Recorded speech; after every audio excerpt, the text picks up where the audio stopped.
Aïcha Tremblay est à danger. Aïcha Tremblay guette la mort. Aïcha Tremblay n'aura pas une longue vie. Aïcha Tremblay, les gens veulent la dribbler. Aïcha, Aïcha, Aïcha, Aïcha, Aïcha. La raison de mon émission ici, parce que depuis un certain temps, je ne sais pas, je ne la connais vraiment pas. Je ne sais pas si vous la connaissez, mais je ne sais pas si les Camerounais l'appellent quoi. Elle s'appelle Laure Kameni. Laure Kameni ne cesse de projeter de messages pour la petite Aïcha. Le premier message était ne touchez pas à mon Aïcha, ne tuez pas mon Aïcha, déjà comme ça. Attends, je suis en train de chercher le message là parce que moi j'aime toujours quand je suis en train de vous montrer des choses, que je vous montre des choses vraies, que je n'invente pas de choses. Aïcha, quoi? Tremblement de terre, la loge qu'on veut déjà te proposer là n'accepte pas. La loge qu'on veut déjà te proposer là n'accepte pas. Donc, selon Laure, des gens qui ont 4 yeux ont vu le toit d'Aïcha. Selon elle, ces personnes-là ne l'aident pas gratuitement. Ils ont vu l'étoile d'Aïcha, que son étoile, ça brille. Pour elle, elle conçoit ça très mal, que des personnes puissent l'aider sans rien. Des maisons de marque, plusieurs maisons de marque, les proposent plusieurs choses à faire et tout, des contrats et tout. Selon elle, c'est en retour, il y a quelque chose. En retour, ça serait son service. Elle fera quoi? La publicité, elle fera quoi? Selon Laure, que c'est abusé. Sûrement, ils sont en train de chercher à faire quelque chose. Ces gens-là veulent proposer à Aïcha d'entrer dans les loges. Selon elle. Alors, il y a un deuxième message. Je ne sais pas si je vais trouver ça. Elle a, depuis un temps, en tout cas, elle ne cherche. Elle a dit, Aïcha Tremblay, sois sage, ma fille. Sois sage. Sage. Oui, la Bible nous demande d'être prudent comme les serpents, humble comme la colombe. On doit être sage sur tous les plans. Maintenant, c'est que pour Laure, ça veut dire quoi? Sage par rapport à quoi? Donc pour elle, il n'y a rien pour rien. Elle peut avoir raison, elle peut aussi avoir tort. Elle peut avoir raison. J'ai une histoire là, ça s'est passé dans mon pays. Ça s'est passé au Congo, en République démocratique du Congo. Il y a eu un petit garçon. Le petit garçon avait 7 ans. Elle habitait Mbujimaï. Mbujimaï, c'est l'une des provinces de la République démocratique du Congo. C'est là qui ont connu l'histoire vont m'écrire dans les commentaires. Ces petits garçons-là, tellement qu'ils vivent dans un village où ils ne voient presque pas l'électricité ou même de voitures, à cette ère où nous sommes déjà en plein 21e siècle, il y a encore des villages où on voit très rarement de voitures. Les garçons avaient vu une voiture où il y avait des gens qui étaient là en mission de service dans leur village. Je pense que c'était pendant la période d'enrôlement. Ils étaient en train d'enrôler les gens pour les élections qui aura lieu bientôt en République démocratique du Congo. Et le petit garçon a jumpé sur la voiture. Et le propriétaire du véhicule était venu la trouver au-dessus de du véhicule. Il a commencé à filmer les petits.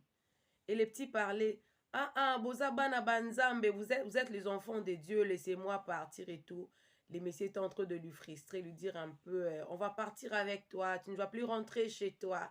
Non, non, non, vie et pardon, pardonnez-moi mon vie et pardon, Bozabana Banjambe, laissez-moi partir. Vous êtes les enfants de Dieu, laissez-moi partir et tout.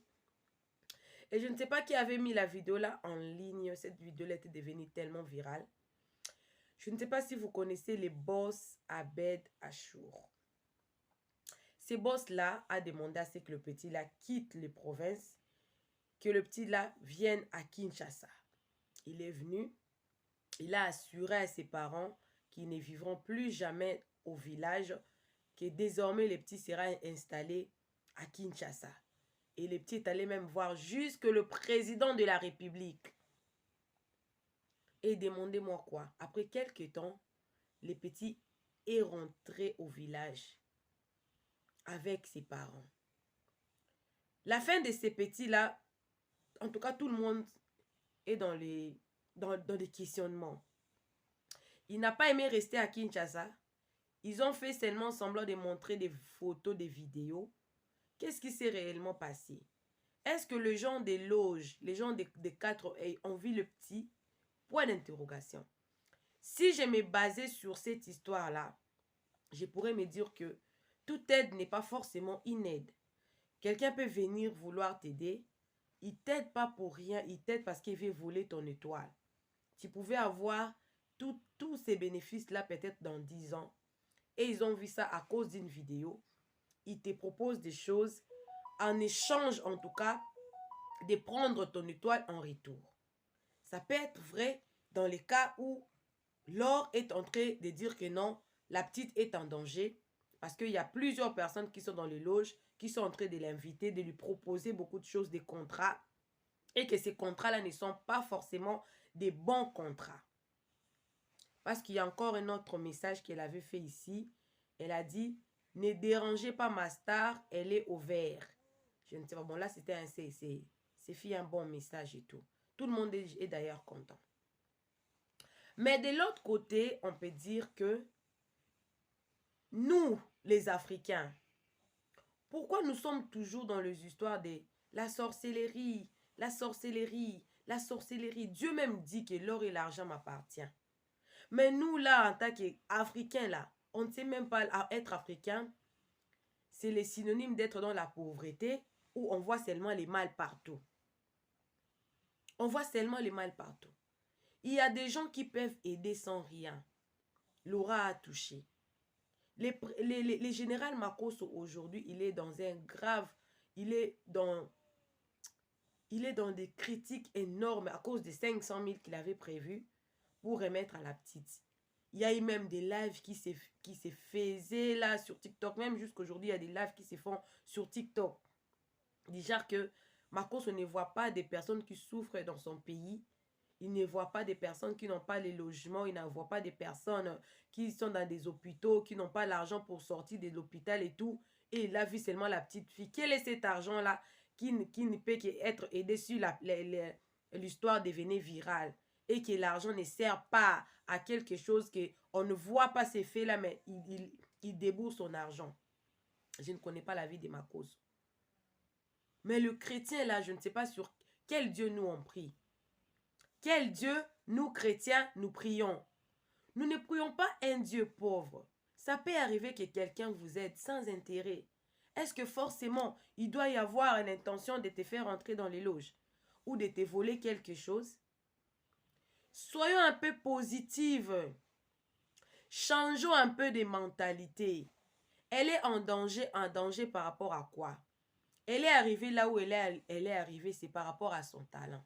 Selon Laura, on veut la faire entrer dans les loges à cause de son étoile, à cause de son aura. Parce que les contrats là, no way, ça peut être gratuit. Ça doit sûrement avoir quelque chose en retour. Mais en retour, ça peut aussi être son travail. Si ce sont des contrats de publicité, elle peut faire des publicités, non? Pour le marque qu'elle a signé le contrat. N'est-ce pas ça, c'est un service? Dit Donna. Elle vend en fait son service, sa personnalité. Elle s'est créé un nom. Entre parenthèses, elle est devenue millionnaire. Entre parenthèses, parce que je n'ai pas de confirmation. Mais ce qui est sûr, elle est connue. Elle est devenue une personne publique. Elle a maintenant une personnalité. Elle ne peut jamais passer quelque part sans pourtant qu'il y ait des caméras sur elle. C'est-à-dire que ces entreprises-là ont vu qu'ils peuvent faire quelque chose pour elle, pour qu'elle également bénéficie de sa notoriété, pendant qu'elle est encore entrée, pendant que son histoire est encore virale, pendant que son histoire est encore au feu sur les réseaux sociaux. Parce que ces histoires ici, ça vient comme ça ne dure pas. Donnez-moi seulement 6 mois prochains si on parlera encore de cette histoire. mois prochain seulement, si on va encore parler de cette histoire. Je ne pense pas qu'on va encore parler de cette histoire dans 6 mois. Peut-être ces sociétés-là veulent justement en profiter. Moi, si je peux parler à cette fille-là, c'est de profiter parce que on nous dit toujours que de saisir les opportunités. C'est une opportunité pour elle qui pourrait jamais encore arriver. C'est que dans cette opportunité ici, elle doit se positionner dans la vie. J'ai encore une autre histoire toujours. En République démocratique du Congo, les garçons là, sur TikTok également, je pense que TikTok fait nous connaître beaucoup de personnes. Bah, supporter Bagangi. Hey. C'est-à-dire que les supporters ont crié. Hey.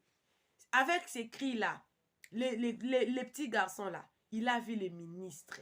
Il a vu même le monsieur Abed Achou. On leur avait remis 20 000 $ cash comme ça. À cause de son cri. Mais aujourd'hui, ces garçons-là, il est rentré dans la rue. Voilà pourquoi je dis que je ne peux pas forcément donner leur tort directement. Parce que ce sont des choses qui se font, ce sont des choses spirituelles. Quand une affaire devient virale comme ça, les gens qui ont 4 yeux, qui voient l'avenir, qui voient l'étoile, ils peuvent venir vous voler votre étoile. Mais pour bien voler, ils doivent vous offrir quelque chose pour avoir la porte d'entrée dans votre vie et puis vous voler votre étoile. Mais il y a encore des choses qui arrivent comme ça. Des personnes vous aident sans rien parce qu'ils se sentent dans les plaisirs de faire ça. Alors, des deux côtés, on dira que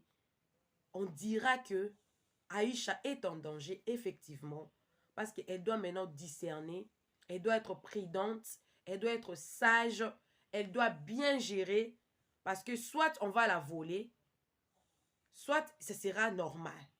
Si on ne vole pas, ça sera normal, c'est à cause de son talent. Mais si on l'a volée, elle retournera dans sa pauvreté. Elle retournera dans sa pauvreté. Yes. Donc, je l'ai traité 50-50. Mais une autre hypothèse, c'est que nous, chrétiens également, chrétiens africains, on doit aussi changer notre mentalité. Quand on prie, Seigneur, bénis-moi, Seigneur, bénis-moi, Dieu bénit de plusieurs manières. Peut-être le canal par lequel Aïcha est bénie, c'était par là. Dit-on que quand Dieu ordonne, même le diable obéit. Vous n'avez jamais vu de personne, on l'a fait entrer dans le loge, il a même pratiqué le loge, mais après cette personne-là s'est convertie, a témoigné, et la personne n'est même pas morte, il n'est même pas aussi rentré dans la pauvreté. Il maintient, quand Dieu ordonne, même le diable obéit. Donc, j'ai évoqué tous les cas, justement, pour ne pas forcément donner tort à l'or, mais pour vous montrer que parfois nous, Africains, nous sommes tellement négatifs dans beaucoup de choses et qu'on a peur d'oser. Il y a plusieurs personnes qui ont raté des opportunités à cause de la peur. Et j'ai peur. Ça peut être le loge, ça peut être ceci, ça peut être ceci. Peut-être ce n'était pas ça. Ils ont raté. Le diable ne te forcera pas de signer un contrat. Ça sera par ta volonté. Il te proposera. Dit-on que les loges qui résistent le mieux, ce sont les loges qu'une personne accepte de son plein gré. Ce sont les loges là qui résistent le mieux. Et je pense que j'ai assez dit. J'ai assez dit. Donc, Aïcha, sois sage, sois prudent. La Bible nous le demande. De ton jeune âge, tu étais déjà dans le mariage.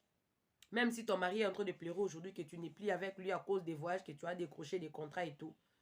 Une personne qui était déjà restée dans le mariage a acquis certaines maturités. Alors, sois sage. Tu ne sais pas lire, tu ne sais pas... Je ne sais pas si tu... Déjà, tu ne sais même pas un seul mot en français. Et ça peut être vrai que tu ne sais même pas lire. Alors, les personnes qui liront contrat à ta place, s'ils sont de mauvaises volontés, c'est comme ça que tu couleras. On prie tellement que de personnes qui sont aux côtés de toi lisent tellement bien le contrat que tu vas signer pour que tu ne tombes pas dans le piège. Si c'est vrai, dans l'hypothèse où Laura a dit que tu ne tombes pas dans ces pièges-là, ça sera mieux pour toi. Au cas contraire, en tout cas, ça sera une perte pour toi et ta famille. Mais nous sommes chrétiens, nous croyons à la réussite divine. Nous croyons vraiment à cette réussite-là que Dieu peut te bénir au-delà de ce que les gens attendent. Il y a plusieurs personnes qui ont été bénies comme ça dans les Néa. Et pourquoi pas elle? Et je pense que j'ai tout dit. Moi, c'est Maman Rizzo, moi, c'est Maman Buzz. N'hésitez pas de vous abonner, cliquez la cloche de notification Aimez la vidéo, commentez et surtout partagez la vidéo. On se retrouve prochainement dans une nouvelle émission. Bisous, bisous. Bye!